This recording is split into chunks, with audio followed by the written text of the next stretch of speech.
On te vend l'ashwagandha comme un calmant miracle et comme un booster de testostérone. Sauf que les essais disent autre chose. Petit effet sur le stress, petite aide sur le sommeil et une promesse hormonale largement surévaluée.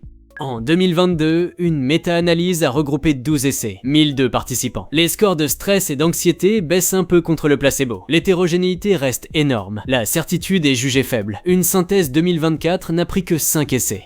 254 personnes, 98% d'hétérogénéité. Une moyenne statistique n'est pas une promesse individuelle. L'ashwagandha n'est pas un traitement d'un trouble anxieux.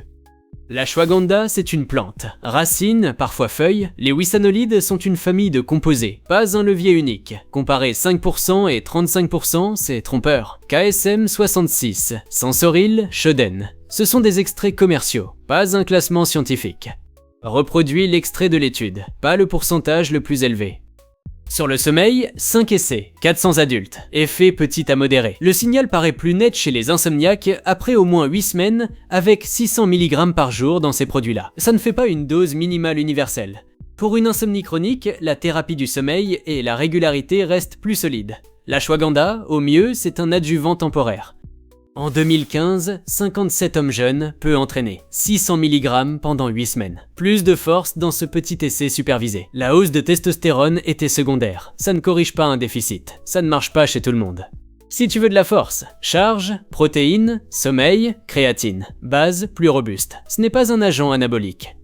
La bonne unité, ce n'est pas milligrammes d'ashwagandha, c'est milligrammes de cet extrait, avec cette standardisation. Un test prudent, un seul objectif, 2 semaines de base, extrait traçable, 8 semaines maximum, tu arrêtes si rien ne bouge, tu n'escalades pas, le soir si ça endort. Avec un repas si l'estomac râle, aucun timing hormonal magique au réveil.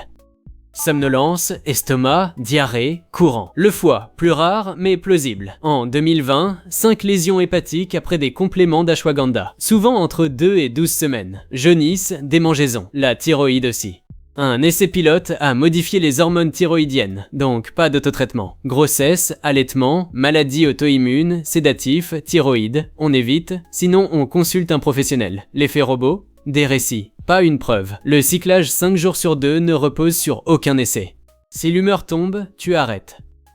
L'ashwagandha n'est ni inactive, ni un médicament bien cadré. Signal crédible mais incertain pour le stress et le sommeil. Données sportives secondaires. Promesse hormonale surévaluée. Test optionnel, court, mesuré, chez un adulte en bonne santé. Sinon, je passe.